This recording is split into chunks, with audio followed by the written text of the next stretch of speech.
Graça e a paz, amém? Vamos abrir a Bíblia lá em Gênesis capítulo 6. Nós vamos ler o capítulo todo. Estamos entrando na história de Noé. Vamos aprender com Noé a respeito de vocação, também a respeito de obediência e a respeito de uma vida com Deus. Gênesis capítulo 6, nós vamos ler esse capítulo todo, tá bom? Acompanhe aí com atenção, capítulo 6 de Gênesis. Vocês estão me ouvindo bem? Tá? Eu acho que está faltando aqui um retornozinho. Diz assim a palavra do Senhor, vamos prestar atenção. Como se foram multiplicando os homens na terra, e lhes nasceram filhas, vendo os filhos de Deus, que as filhas dos homens eram formosas, tomaram para si as mulheres, as que entre todas mais lhes agradaram. Então disse o Senhor: o meu espírito não agirá para sempre no homem, pois este é carnal, e os seus dias serão 120 anos. Ora, naquele tempo havia gigantes na terra, e também depois, quando os filhos de Deus possuíram as filhas dos homens, as quais lhe deram filhos, estes eram valentes, varões de renome na antiguidade.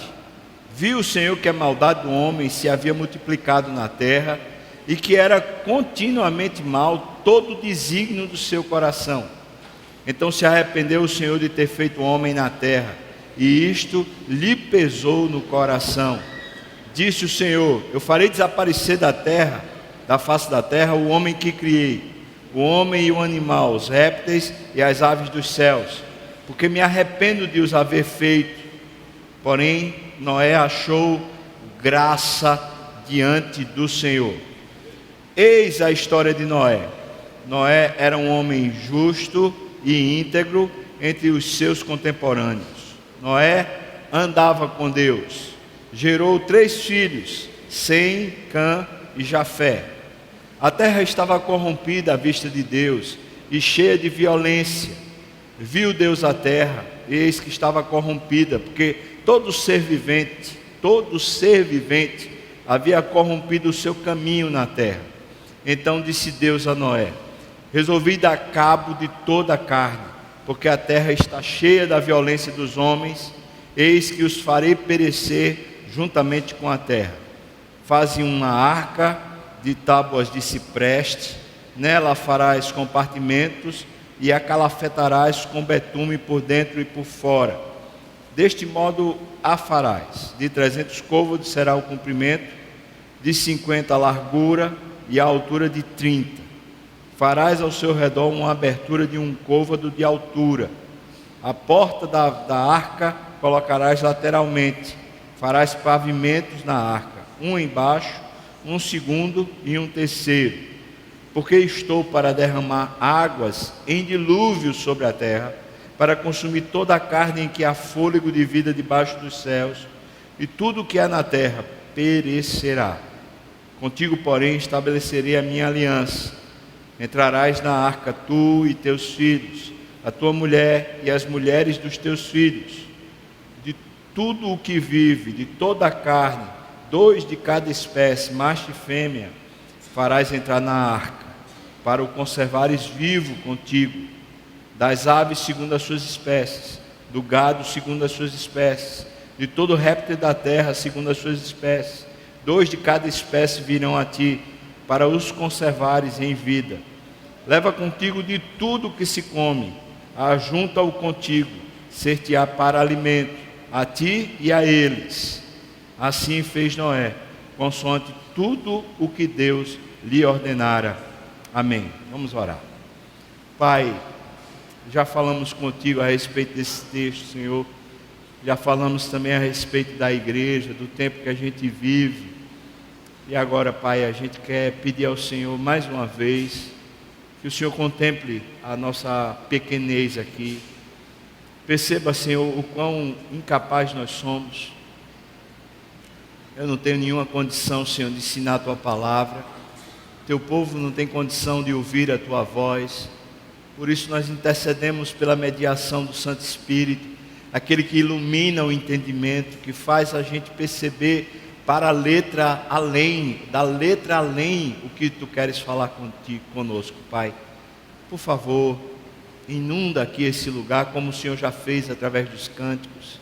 Enche a nossa alma com o Teu Santo Espírito, preenche o vazio do nosso ser, toma-nos em direção ao Teu altar, faz a Tua vontade, Senhor, precisamos de Ti. Senhor, Tu sabes o que precisamos ensinar, dá-nos a ousadia e a intrepidez para falarmos a verdade, só a verdade diante de Ti, Senhor. Nós oramos no nome de Jesus, amém, amém. Essa semana eu fiz algumas pesquisas na internet, estava querendo entender como é o comportamento, a partir das pesquisas, como é o comportamento do brasileiro nessa última década. Eu fiz algumas leituras a respeito disso para saber que tempo a gente vive, mais precisamente baseado em pesquisas, porque todos nós temos sensações a respeito do tempo que a gente vive. Essas pesquisas trazem dados mais precisos, especialmente dados percentual a respeito de como as pessoas estão vivendo. Por exemplo, eu percebi que a respeito da vida sexual do brasileiro, sem contar religião, simplesmente sendo brasileiro, percebi que cerca de 62%, homens e mulheres, estão insatisfeitos com a sua vida sexual. Eu percebi que a promiscuidade cresceu muito e o número de adultério, nesses últimos 10 anos, mais do que dobrou o número que havia 10 anos atrás. A gente percebe então que vivemos num tempo onde a realidade sexual, a questão sexual está muito permissiva, está muito promíscua e, por outro lado, muita insatisfação. Por mais que o homem pareça se corromper e dar vazão aos seus apetites, parece que os seus apetites não são satisfeitos. Ele simplesmente continua com mais vontade ou continua ainda se sentindo defasado naquilo que ele tem como vontade. 62%, contando homens e mulheres, estão insatisfeitos com a sua vida sexual. Talvez você esteja aqui dizendo, eu também. Isso conta homens casados, mulheres casadas, também conta pessoas divorciadas e conta também solteiros que estão vivendo uma vida sexual ativa, insatisfeitos. Dentro da igreja, certamente, deve ser um percentual semelhante. Homens que aqui estão insatisfeitos com o seu casamento, com a vida sexual. Mulheres que aqui estão insatisfeitas com a sua vida sexual. Perfil do consumidor brasileiro, nesses últimos anos e a tendência para frente, é nos tornarmos mais exigentes, mais competitivos. A tendência, inclusive aqui em Recife, é que a gente seja mais criterioso nas nossas escolhas. E a tendência também é que essa natureza de consumo faça da gente cada vez mais receptor e menos doador. Ou seja, a gente se esforça para ganhar dinheiro, para ter dinheiro, para pagar serviços, em vez de a gente poder se oferecer como serviço. A tendência, portanto, é que, fora as ações humanitárias, onde existe um voluntariado, por causa de alguma crença, de alguma fé, fora essas questões, na sociedade, o comportamento de serviço, de um servir ao outro, de um ajudar o outro, cada vez esmaece mais, porque as pessoas estão precisando, na lógica funcionante, estão precisando serem servidas, estão pagando para serem servidas. Por exemplo, uma pessoa procura uma igreja, ela não procura uma igreja para servir, ela procura uma igreja que tem uma estrutura para ser servido. Tem um bom departamento infantil, tem um bom ministério de jovens, tem um ar-condicionado no templo, tem um bom serviço de louvor. Bom, essa igreja eu acho que é boa para mim, então eu pago o dízimo, participo desse negócio e esse ambiente gostoso e bom tem a ver comigo porque eu estou pagando para ter o serviço. Essa é uma lógica contrária ao cristianismo, mas é um advento que cada vez se fortalece mais na sociedade e nós fazemos parte da sociedade, então é provável que no meio da igreja essa cultura de consumo tenha se enraizado, fortalecido nos últimos 10 anos. como tem acontecido no Brasil como um todo. A respeito de família, nesses últimos 10 anos, o Brasil tem entendido de uma forma diferente família. Os valores tradicionais a respeito da família estão se perdendo. E cada vez existem núcleos familiares que são montados de uma forma diferente da forma que era costumeira há 10, especialmente há 50 anos atrás. Então, por exemplo, hoje, um homem e uma mulher que vivem junto pela lei, se eles já têm alguns anos de convivência, eles podem se considerar como casados por causa da união estável. Na Bíblia, união estável não existe o termo união estável na Bíblia. Existe casamento, existe se fazer diante da sociedade, diante de alguma autoridade, se fazer um pacto, uma aliança entre A e B. E ao se fazer essas alianças, ou essa aliança, então está se firmando diante de Deus o propósito de que vão caminhar junto enquanto estiverem vivos. Sendo assim, casamento continua crescente, mas outras possibilidades de se criar entre aspas, núcleo familiar está cada vez mais em voga e em moda. As pessoas estão fazendo teste antes de casar, e algumas gostam tanto do teste, dessa união estável, que não querem casar e se negam a casar. Por outro lado, a juventude cada vez mais pretende casar. Alguns dados dentro dessas pesquisas falam que a idade própria de casar no brasileiro, um homem é mais ou menos por cerca de 26 anos e meio. Essa é a idade mais ou menos onde os homens estão casando no Brasil, e as mulheres por cerca de 23 ou 24 anos é a idade que normalmente elas estão casando. Esses dados mostram que o comportamento do brasileiro a respeito de família ainda tem o casamento como cerne. Mas, por exemplo, uma outra maneira de casamento cada vez se fortalece mais na sociedade. O casamento homossexual. A aceitação de que uma mulher com mulher vão formar uma família, vão formar um casal. Ou de que um homem com homem vai formar também uma família e um casal. Isso é uma aberração contra a palavra não aceita isso. Não existe núcleo familiar a partir de um homem com homem e de uma mulher com mulher, porque eles nunca vão gerar filhos, a não ser por métodos científicos e de certa forma até enganosos, porque na verdade aqueles filhos serão simplesmente adotivos, e não serão os filhos biológicos, e não tem problema nenhum que se adote, pelo contrário, é até uma bênção se fazer. No entanto, esse suposto núcleo familiar de homem com homem, de mulher com mulher, é contrário ao ensino da palavra. No entanto, os próprios crentes estão cada vez mais aceitando como se fosse uma ideia plausível. Afinal de contas, que problema há? Que importa se alguém quiser se comportar assim, dessa maneira? E às vezes se cala e às vezes concorda, ainda que seja simplesmente por uma questão de política social, de bem-estar. Não, eu vou concordar aqui porque eu não quero queimar o meu filme. E termina concordando com práticas erradas. Tem vários tons, várias partes dessa pesquisa, ou dessas pesquisas que eu dei uma olhada, falando sobre comportamento. A minha conclusão é que 10 anos atrás, a nossa sociedade ela estava aparentemente melhor do que o que ela está hoje. Se comparar com 50 anos atrás, a gente está entrando num colapso. A situação é muito mais grave hoje do que era 50 anos atrás. Não é só em termos de família, é em termos de estrutura de consciência.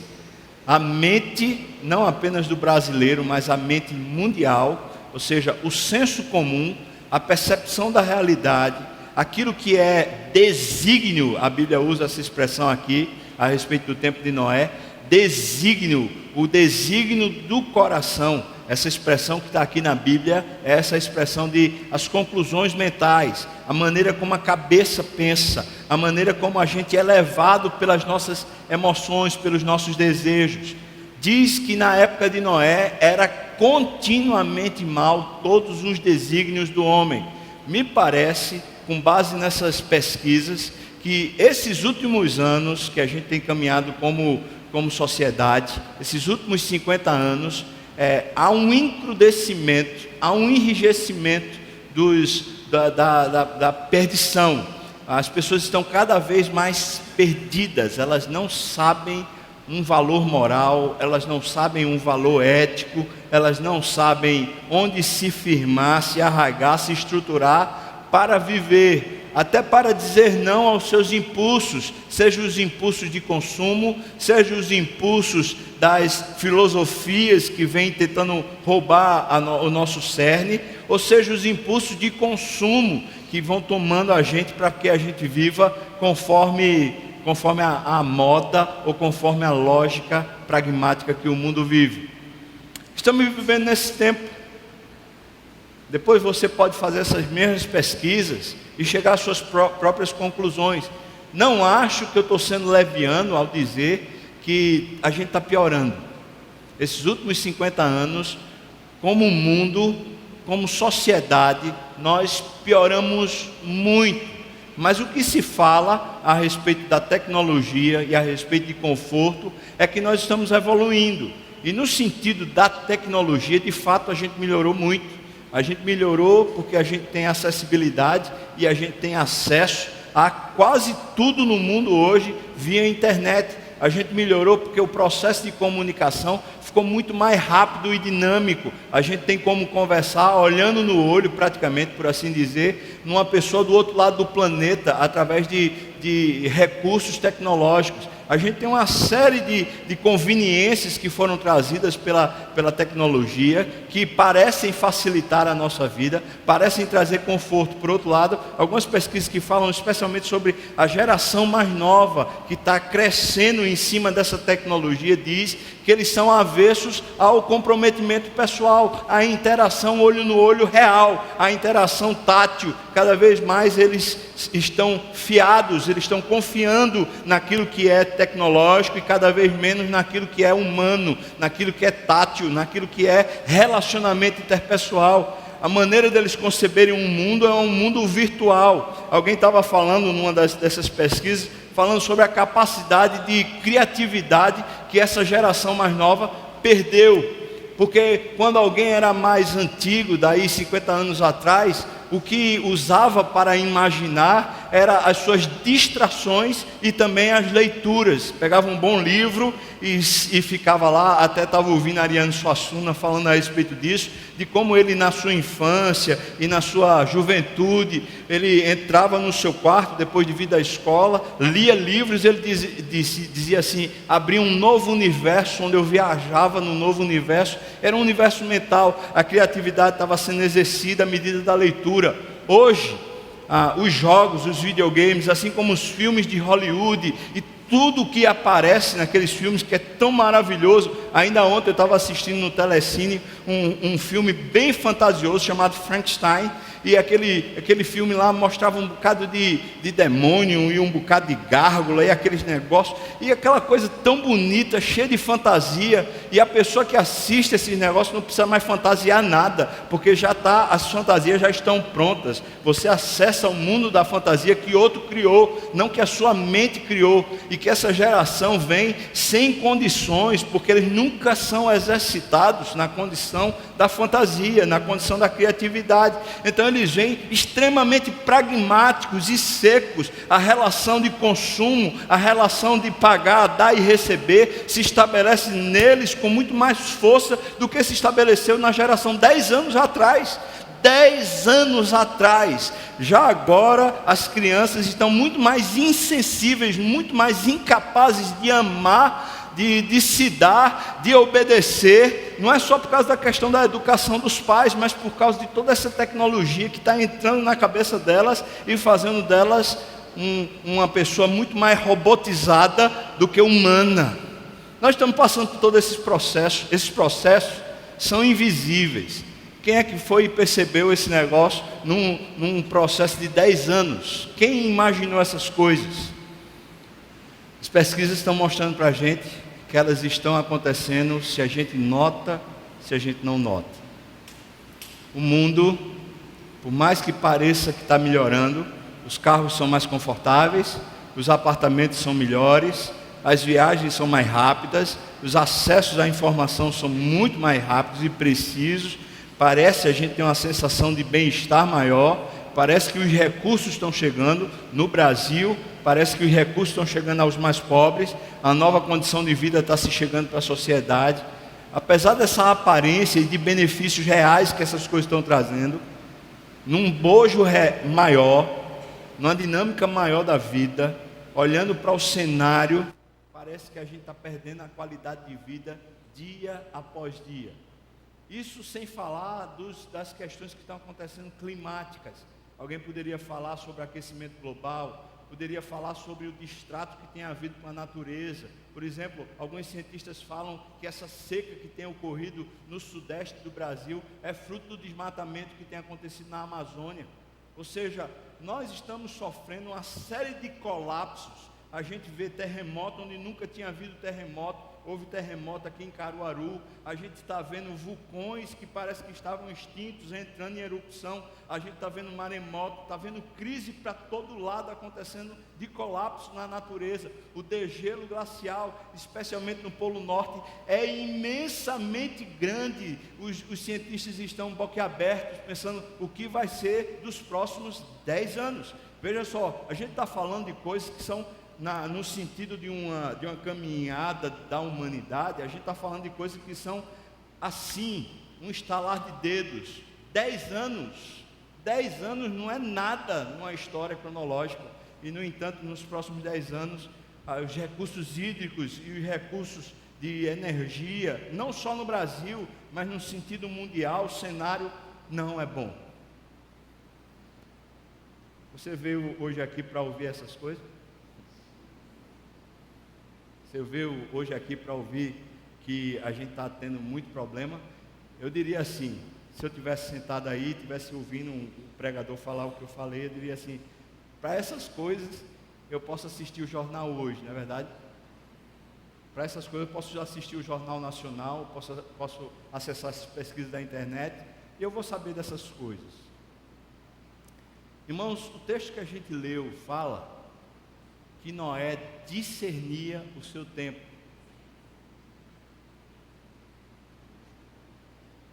E que o tempo de Noé eram dias cruéis, maus, e que a coisa piorava dia a dia.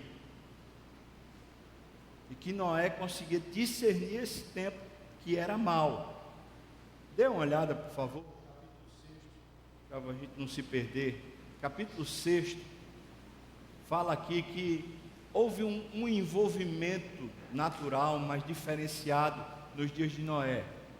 O pessoal que está em pé lá, se quiser, tem lugar ainda aqui na galeria, e tem alguns lugares aqui também no templo, se você quiser sentar. Lá em cima também, tem aqui no coral, aqui na frente também tem. Então, o pessoal que está em pé, se quiser sentar, vai ser uma bênção para você, tenho certeza. E para mim também, porque eu fico agoniado de ver o pessoal em pé. Ok? O texto diz assim, logo nos primeiros versículos, diz o versículo 1, versículo 2, depois ele fala de novo um pouquinho mais adiante, diz que o versículo 4, versículos 1, 2 e 4, fala que por causa do senso de corrupção que havia, começou a não haver mais aquela distinção entre os filhos de Deus e as filhas dos homens. Ou seja, aquela geração que no domingo passado a gente falou, uma geração que vinha cada vez mais sendo diferenciada por causa da busca a Deus, da piedade, da vida com Deus, aquela geração começou a se comprometer ou se corromper com a outra geração, com o outro grupo, as pessoas que não estavam vivendo com Deus, nem vivendo para Deus. Eu vou usar uma expressão moderna para poder definir o que está acontecendo aqui. O que está havendo na sociedade é uma secularização. Os dias de Noé havia uma secularização. As pessoas piedosas que andavam com Deus, chamados aqui de filhos de Deus, essas pessoas, elas andavam distante do Senhor, porque elas começaram a conviver e começaram a compactuar com o sistema que era o sistema da malignidade. Você sabe, aqueles que conhecem mais a Bíblia, que tem mais conhecimento de comentários que essa palavra aqui, filhos de Deus, tem sido traduzido por alguns como sendo anjos. E na verdade pode ser bem traduzido por anjos. Só que a gente fica com um problema grave de teologia, não um problema grave textual, mas um problema grave de teologia, imaginar que são anjos que estão tendo relações sexuais com mulheres. A Bíblia fala em Jesus que os anjos não se casam, nem se dão em casamento, eles são assexuados, por assim dizer. Então eles não possuem essa capacidade de terem relações sexuais. Esse é um discernimento da angelologia, que não está diretamente no texto, mas a partir desse discernimento do Novo Testamento, eu consigo chegar a esse texto e dizer que não foram anjos que estavam tendo relações com as mulheres, mas eram os filhos de Deus, trazendo alusão ao capítulo 5 que a gente leu na semana passada, falando de uma geração de homens e mulheres piedosos. Eu adoto essa linha de interpretação desse texto, talvez outras pessoas adotem outras linhas. Por exemplo, aqueles que assistiram o filme Noé, que passou o ano passado, está passando agora na televisão. Quem assistiu aquele filme Noé vê uns monstros de pedra lá, que são anjos caídos. Aquilo não tem Bíblia. Aquele negócio ali é a invenção do cineasta, do diretor, seja lá quem for lá. Não tem Bíblia naquele negócio ali não. Mas talvez eles tiraram aquela ideia desse problema aqui. Vamos seguir nessa comum também, que não prejudica o texto, de que os filhos de Deus são aquela geração de pessoas que andam com Deus, que temem a Deus, que são piedosos, que vivem com Deus. Eles começaram a olhar as mulheres que eram filhas dos homens. Essa expressão filhas dos homens aqui, sim, tem um significado de impiedade, ou seja, pessoas que não temiam a Deus. Isso no sentido literal do texto, as pessoas que tinham abandonado um caminho com Deus e tinham vivido por si só, como por exemplo Caim, no texto de Gênesis capítulo 4. Sendo assim, eles se corromperam à medida que eles compactuaram, à medida que eles tornaram uma só carne com aquelas que não eram mulheres piedosas. O texto descreve essas mulheres e diz que essas mulheres eram formosas. Veja aí o versículo 2. Versículo 2 diz: vendo os filhos de Deus que as filhas dos homens eram formosas, e no final diz: elas lhes agradavam, ou seja, a aparência dessas mulheres era bonito, mas além da aparência tinha um agrado. Não era só porque elas eram muito bonitas fisicamente, mas é porque elas também tinham um agrado, elas tinham uma atração, uma sedução que compelia as pessoas a buscarem. O texto que diz aqui, a palavra que é usada para formosa, essa palavra ela tem um sentido um pouquinho mais profundo. Elas eram prósperas, mulheres que eram prósperas, não eram prósperas só financeiramente não. Diz que elas também tinham uma grande capacidade de raciocínio. Em outras palavras, vou dizer assim, essas meninas aqui, elas eram bonitas, eram bem feitas de corpo, elas eram muito inteligentes, cheias de doutorado, PhD e tudo quanto é coisa aí, bem capacitadas. Elas ainda por cima desfilavam como Miss, usavam a última moda, era gente de fina estirpe, que qualquer homem que olhasse pudesse, eu quero uma mulher dessa. Você entendeu como ela era? Não. Pela descrição do texto, essas mulheres aparentemente botavam no bolso as outras. Era mulher que ia sair nas capas de revista de hoje. Eram as mulheres que iam estar saindo nas novelas da Globo. Aquelas mulheres assim que você fala: rapaz, minha esposa deveria ser desse jeito. Porque atrai pelo visual, atraem pela competência, atraem porque elas se vestem, elas se colocam numa posição de sedução. O texto não fala nada de sensualidade, seria uma corrupção eu dizer que havia sensualidade, mas havia uma sedução provocada por causa desse arcabouço que preenchia essas mulheres. Diferente do que está escrito lá em 1 Pedro. Em 1 Pedro, quando você encontra Pedro falando para as mulheres crentes, Ele diz: olha, não seja o cabelo formoso de quem foi para o cabeleireiro, pintou o cabelo, lavou o cabelo, fez o tratamento, fez não sei o que. Não seja o cabelo, não sejam as vestes dispendiosas, não sejam as joias, não seja a maquiagem que torne você, mulher crente, bonita, mas seja a beleza interior. Alguém já disse, né, que beleza interior ninguém vê, né? E é difícil você casar com uma mulher bonita interior e ela não é bonita exterior, né? Fica assim: mostra o lado de dentro, mulher, mostra o lado de dentro, né? Por favor, para eu achar bonito, né? Mostra esse lado de dentro. O texto de 1 Pedro está falando para a gente que se a mulher é bonita, ela é toda formosa, mas ela não anda com Deus, não tem piedade, não tem beleza interior, que era o caso das mulheres da época de Noé, essas mulheres não servem para Deus. E se elas não servem para Deus, elas também não deveriam servir para nós, para os filhos de Deus. Felizmente, no nosso tempo, tem sido cada vez mais comum que tanto os crentes como os descrentes sejam regidos por esse valor plástico, por esse valor de formosura, de uma prosperidade que diz respeito apenas aqui, à terra. Cada vez mais essa indústria da beleza, essa indústria da maquiagem e do tratamento cosmético está se tornando mais forte. Uma das indústrias no Brasil, nos 2 últimos anos, que mais ganhou dinheiro foi a indústria de cosméticos. E não é só cosmético para mulher, cosmético para homem também. Ou seja, irmãos, nós vivemos dias semelhantes aos dias de Noé. Mesmo dentro da igreja, existem aquelas filhas dos homens, aquelas que são muito bonitas, elas estão muito, aparentemente assim, muito preparadas para o mundo, elas estão totalmente formadas para o mundo, o linguajar delas é de competência, a maneira como elas se comportam é a maneira de alguém que está lutando pela sobrevivência, parece ser uma cidadela, parece ser um escudo, parece ser uma fortaleza para o homem que a possuir, que a tiver como vínculo, como pacto, mas na verdade essas mulheres são um laço e uma armadilha, porque o texto diz que essa geração de Noé foi se corrompendo por causa desse laço, por causa dessa armadilha. Dê uma olhada, por favor, no texto do Novo Testamento, no texto de Mateus, capítulo 24, versículos 36 e 37.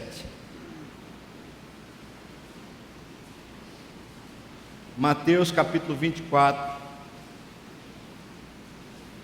a partir do versículo 36. Veja o que é que diz. A partir do versículo 36 diz: mas a respeito daquele dia e hora, ninguém sabe, nem os anjos dos céus, nem o Filho, nem Jesus, senão o Pai. Pois assim como foi nos dias de Noé, também será a vinda do Filho do Homem. Porquanto assim como nos dias anteriores ao dilúvio, preste atenção à narrativa, comiam e bebiam, casavam-se e davam-se em casamento, até o dia em que Noé entrou na arca, e não o perceberam, senão quando veio o dilúvio e o levou a todos. Assim será também o que, irmãos? Assim será também a vinda do Filho do Homem. Ou seja, nós estamos vivendo aparentemente dias como os dias de Noé, com muita semelhança. A nossa mente, a maneira como raciocinamos, como seres que vivem nessa época, nós vivemos de uma maneira que os desígnios são continuamente mal. O pensamento do nosso tempo parece que a coisa está ficando melhor, mas os desígnios são maus porque eles são impiedosos, eles são contra Deus. Eles não dizem respeito a uma vida com Deus, eles dizem respeito apenas de prosperar, de enriquecer, de se tornar grande aqui na terra. Os dias de Noé eram assim.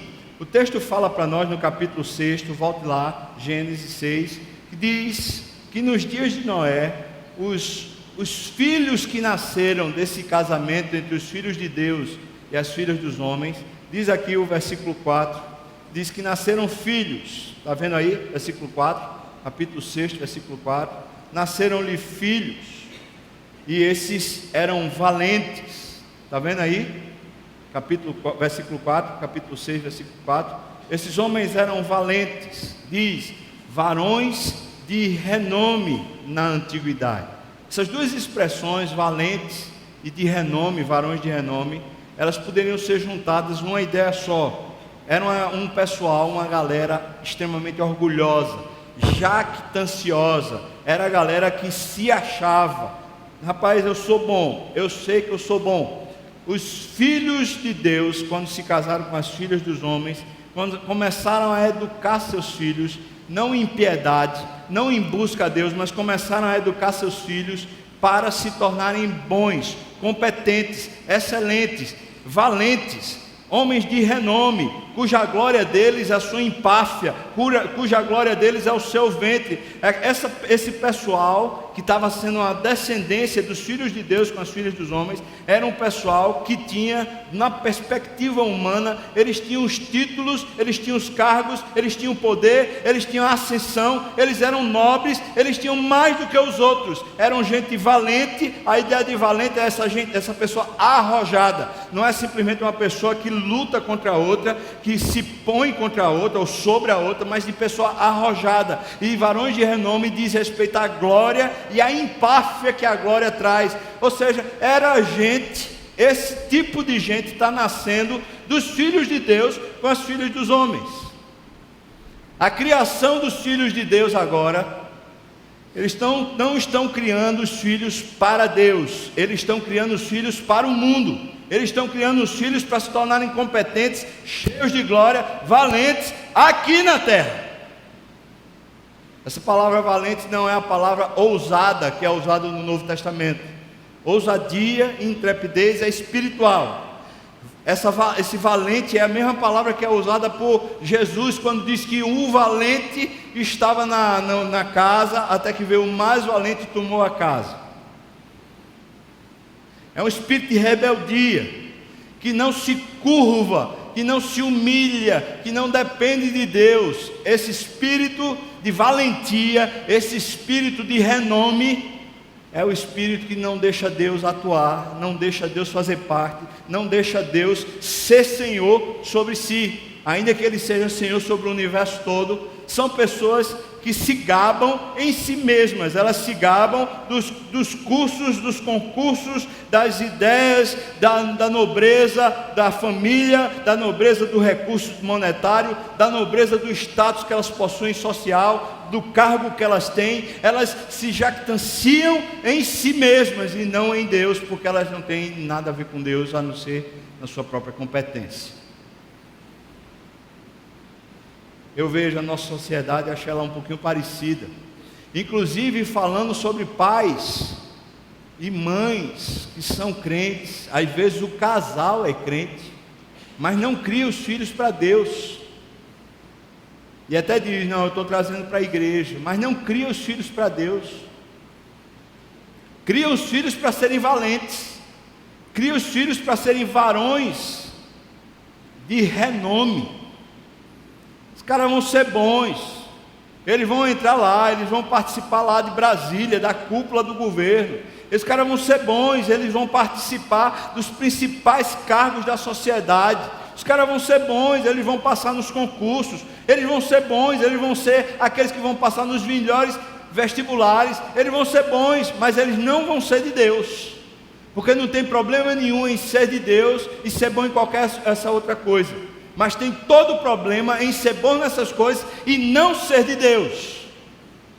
E essa sociedade era composta de gente que vinha de uma herança familiar, de gente que era de Deus, mas essa família, esses filhos, não crescem na vida com Deus. Estão ocupados demais para serem de Deus, estão ocupados demais com cursos demais, com coisas demais que tem que fazer para ser bom, para serem de Deus. Eu queria que o dia tivesse mais horas, porque às vezes se o dia tivesse mais horas, eu poderia aproveitar melhor meu tempo com minha família, melhor meu tempo devocional, eu poderia aproveitar melhor um bocado de coisa.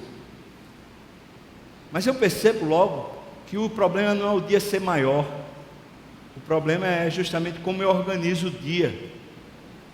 Os dias que eu tenho dito para Deus: Senhor Deus, me reveste com o teu Espírito e organiza minha agenda, marca os compromissos e desmarca os compromissos que eu tenho nesse dia, faz o que tu quiseres. Rapaz, esses dias têm sido dias de bênção, ainda que tenham problemas, ser regido pelo Espírito. Mas os dias em que eu já acordo, sabe, já acordo insano, já acordo dizendo: rapaz, tem muita coisa para fazer, tem muita coisa para resolver, tenho tudo isso para fazer no dia de hoje. Eu já acordo na velocidade, sem ter a mente e o coração em Deus. Rapaz, são dias perigosos para qualquer pessoa que conviver comigo.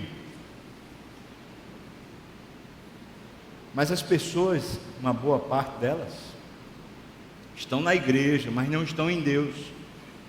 Estão na igreja, mas não estão vivendo uma vida piedosa, não caminham com Deus.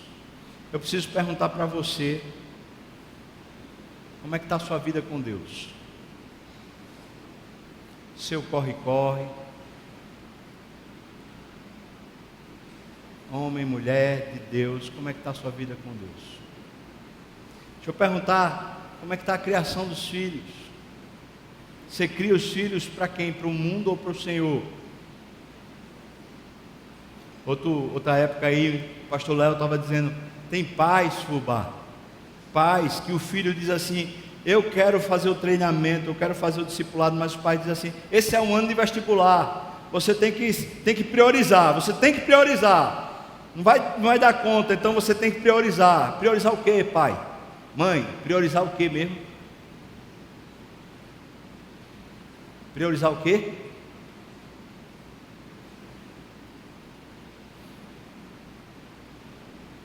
Não é só trazer para a igreja não, filho. A gente está falando aqui de caminhar com Deus. A história de Noé, essencialmente, é um cara que caminha com Deus. Então a gente chega na pessoa de Noé. Dê uma olhada na pessoa de Noé. Porém Noé, versículo 8, veja a pessoa de Noé. Porém Noé achou graça diante do Senhor. Guarda essa palavra aqui, porque esse achou graça é exatamente o sentido que é usado no Novo Testamento. Noé não tinha alguma justiça, algum comportamento, alguma moral, que Deus olhou do céu e falou: rapaz, esse cara é bom. O que Deus achou foi fora de Noé. Deus achou no coração de Deus graça para favorecer Noé. Você entendeu, irmão, ou não? Não é Noé que é bom, é Deus que é bom, favorecendo Noé. Noé achou graça diante de Deus. Deus, por causa do seu imenso amor, olhou para Noé e disse: rapaz, eu vou cuidar desse cara. A narrativa diz assim para nós, versículo 8, agora o versículo 9. Eis a história de Noé. Aí a descrição é bem simples. Ainda no versículo 9 diz: Noé era homem justo. Essa palavra justo foi justificado por Deus. E eu preciso falar um pouquinho a respeito dessa obra salvífica. Quando a justiça que está sobre nós foi a justiça que foi imputada por Deus em Jesus na cruz. Quando o justo que somos não é por causa do cabedal que temos, por causa da moral que temos, do comportamento ilibado que temos. Quando somos justos, porque Jesus morreu na cruz em nosso lugar, isso é fruto da graça. Quando Jesus foi até a cruz, ele pegou o escrito de dívida que era contra nós, o qual constava de ordenanças, que nos era prejudicial, removeu inteiramente, encravando-o na cruz. Está escrito isso lá em Colossenses. Eu e você precisamos admitir que se temos alguma justiça, se temos alguma coisa boa em nós, não é fruto de uma conquista pessoal, é fruto da graça de Deus. A graça de Deus se mostra na justiça de Deus, porque Deus não salvou Noé porque Noé fosse bonzinho. Noé merecia morrer no dilúvio tanto quanto todos os demais que morreram, mas Deus justificou Noé. Ao justificar Noé, Noé foi considerado justo. Essa palavra justo aqui é a palavra da justificação. Nós só somos justos, nós só somos considerados por Deus alguém santo, perfeito, irrepreensível, quando a obra da cruz está sobre nós. Ninguém pense de si só que consegue ser alguma coisa sem Deus. Não consegue. Você não imagine que tem alguém aqui nesse ambiente que seja mais nobre do que os outros, do que os demais, porque não tem ninguém aqui que seja melhor do que o outro. Noé era justo, e a palavra que segue, no versículo 9 ainda, diz o quê? Que ele era? Vamos lá, irmãos. Era o quê? Íntegro. Essa palavra é inteiro. Quer dizer que o movimento de Noé, ele não tinha um movimento duplo na vida dele. Ele não ia em direção a essa nobreza que aqueles filhos dos filhos de Deus iam, de serem valentes, de serem varões de renome. Noé não ia nessa direção e concomitantemente ia na direção de buscar a Deus. Ele era inteiro. Inteiro quer dizer que ele só tinha um sentido na sua vida, uma única direção, uma única coisa que preenchia a sua alma. Noé não estava buscando duas coisas ao mesmo tempo. Noé só estava buscando uma única coisa. A sua inteireza diz respeito que ele não era um homem de ânimo dobre, ou seja, de uma alma dupla. Ele não tinha uma dupla identidade, ele só tinha uma identidade. E depois o texto diz como era essa identidade de Noé. Versículo 10 fala assim, versículo 9 ainda diz, Noé o que, irmãos? Andava com Deus. Aí eu aprendo assim, em rápidas palavras aqui a respeito de Noé, eu aprendo o seguinte: Noé era um homem que Deus tinha justificado, e ao ser justificado por Deus, Noé decidiu no seu coração que a vida dele era com Deus. Ele tomou um rumo na sua vida: eu vou viver com Deus e para Deus. Eu não vou buscar outros interesses na minha vida, eu só vou buscar os interesses de Deus. Aí você pode dizer, esse cara então virou um mané, um cara que não tem produtividade, ele não tem nada para fazer na terra, porque ele vai ficar buscando a Deus. Ele virou um monge, ele virou um eremita, uma pessoa que vai buscar a Deus. Parece que essa ideia de uma pessoa que só tem um propósito, buscar a Deus, parece que é uma pessoa meio fora da terra, meio perdida, meio problemática. A pessoa só quer fazer isso, buscar a Deus. Mas a inteireza de coração de um homem que foi justificado, vamos dizer assim, aquilo que comprova que nós somos de fato justificados por Deus, é quando a nossa alma não é dupla. Porque ninguém que foi justificado pelo sacrifício de Jesus pode ter de sã consciência uma dupla alma, uns dois propósitos para viver. Eu vivo para Deus, mas eu vivo também para ser rico. Eu vivo para Deus, mas eu vivo para ser nobre. Eu vivo para Deus, mas eu vivo para ter renome. Eu vivo para Deus, mas eu vivo para outra coisa. Não pode. É incongruente. Se alguém foi justificado pela graça, se o sacrifício de Jesus foi imputado sobre nós, não dá, irmãos, para a gente ter essa dupla cidadania. Não dá para dizer, eu vivo com Deus, mas também eu vivo para os meus prazeres, para os meus apetites. Não dá. Não dá. O justo é íntegro. E é íntegro, não é porque ele é perfeitinho, sem defeito, todo organizado, aquela pessoa toda ilibada que você olha assim e fala, rapaz, não tem o que falar. Não é isso não.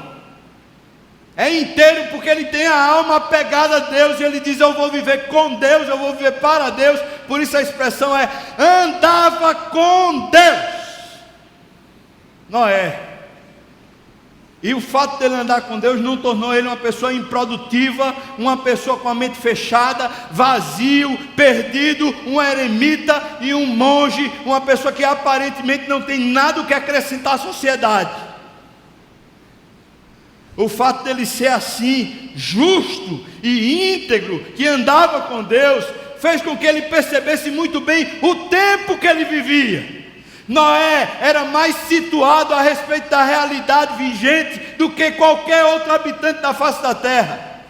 Noé era um crânio, era um cara muito competente, era um cara muito bom para se conviver, porque ele estava antenado com o seu tempo. Ele sabia exatamente qual era o espírito e qual era a alma dos seus dias, porque ele tinha Deus. Não porque ele tinha cursos e formações. Não sou nada contra cursos e formações, eu as tenho e quero ter mais.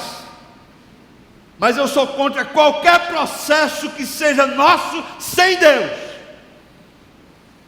Está aqui, Noé anda com Deus. E Deus chama ele e diz: vem cá, Noé, vamos fazer uma arca. O texto que está escrito em Hebreus é que Noé, por causa da arca que construía, ele profetizava contra o povo todo. Ele falava contra o comportamento e a corrupção do povo todo. Diz o texto lá em Hebreus que ele condenou uma geração toda só construindo uma arca. O texto de 2 Pedro fala que Noé era pregador, mas a expressão que é usada de pregador não quer dizer nem que ele tinha uma goela para gritar, feito esses pastores que eu conheço.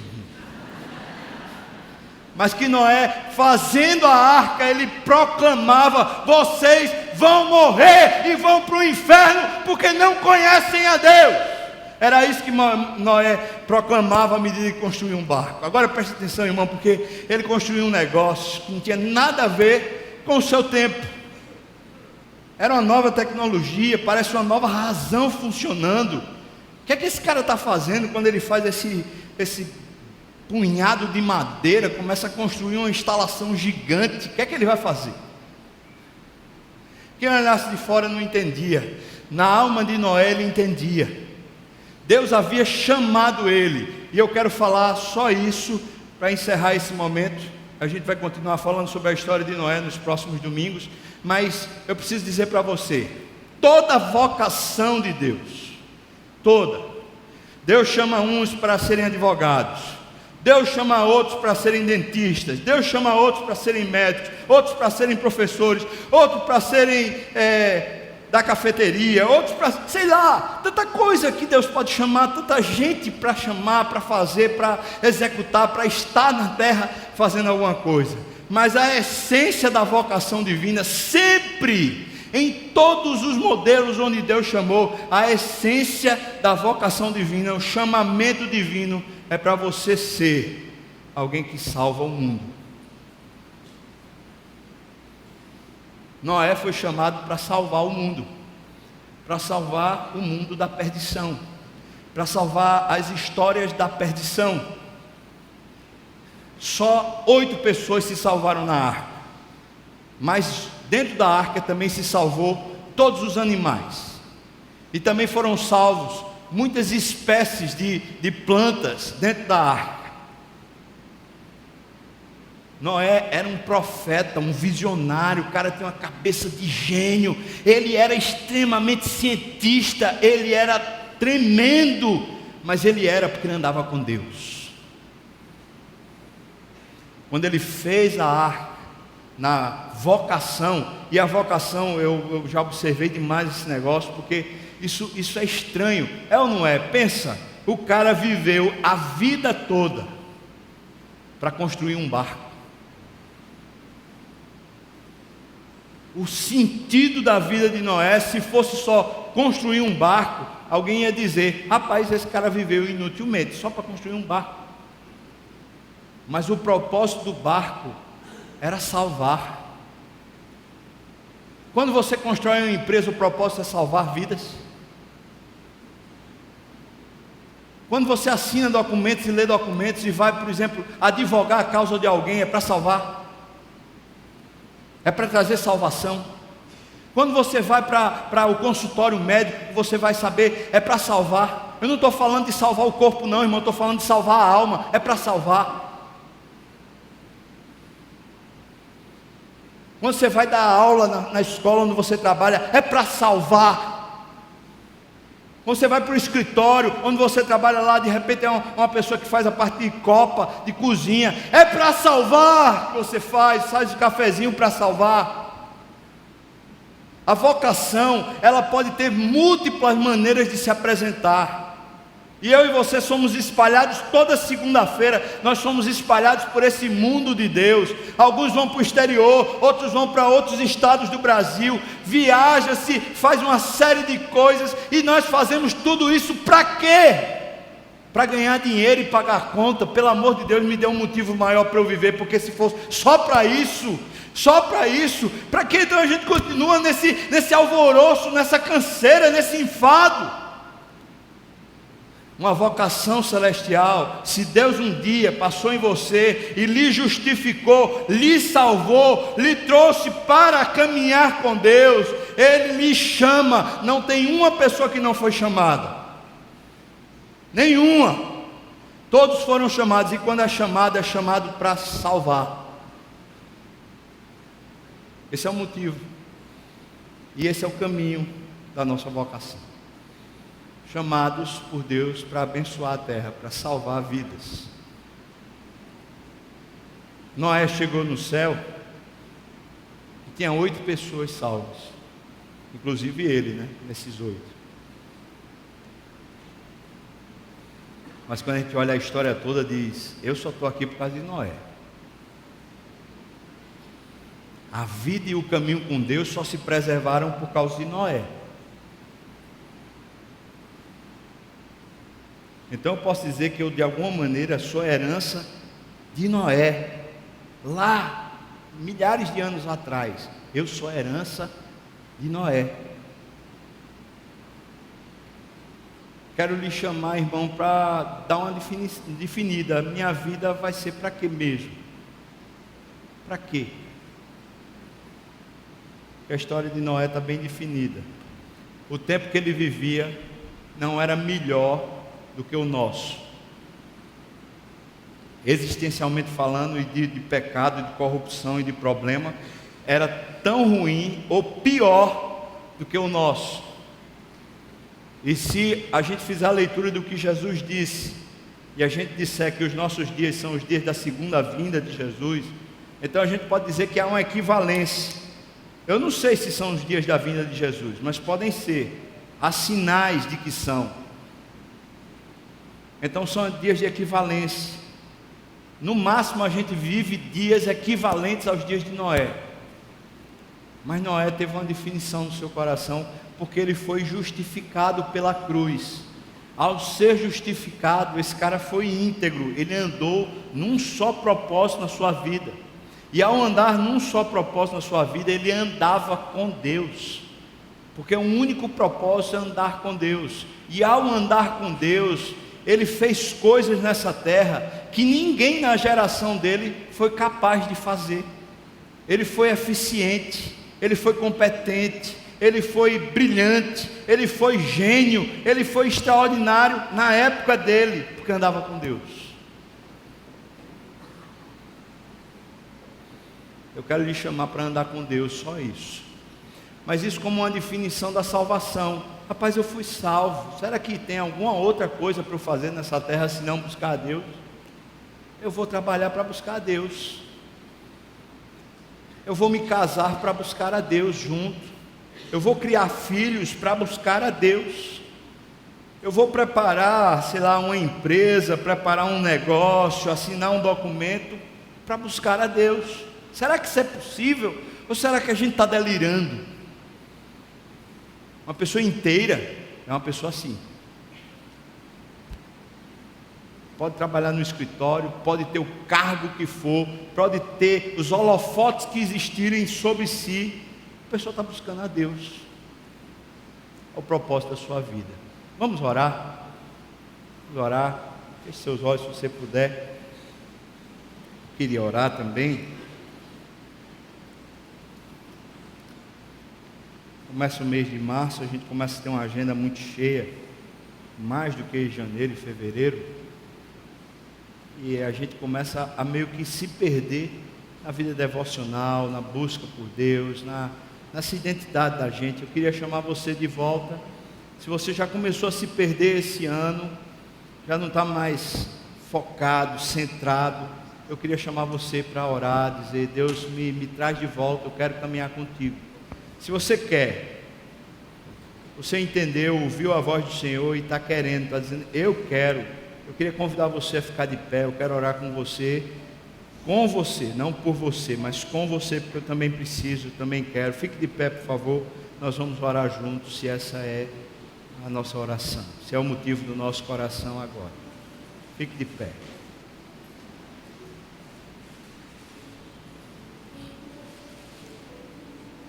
Senhor, estamos aqui numa fragilidade, como dissemos para o Senhor, muito grande. Não tem capacidade nenhuma, Senhor Deus, não há em nós para resolvermos essas coisas que estamos aqui de pé para resolver. Eu não sei, Senhor Deus, como domesticar o meu dia, como fazer minha alma se apegar mais ao Senhor. Eu não sei como ter essa integridade, andar com o Senhor como Noé fez. Mas eu sei de uma coisa, Deus: ao ouvir Tua voz, ao ler a Tua palavra, eu descubro que é só isso que eu quero. Eu não quero mais nada na minha vida, Senhor. E eu venho pedir ao Senhor, Deus, que na minha incapacidade o Senhor me capacite. Senhor Deus, a gente está aqui para clamar: por favor, tem misericórdia de nós. Senhor, olha para nós com graça como o Senhor olhou para Noé. E aquilo que o Senhor deu a Noé, essa justiça, essa justificação, essa integridade, essa inteireza de coração que o Senhor deu a Noé, dá-nos também, Senhor Deus. Pai, a gente precisa de Ti. Nós queremos andar com Deus. Senhor, venha sobre nós, Santo Espírito, inunda a nossa alma. Nós precisamos do Senhor, queremos andar com o Senhor.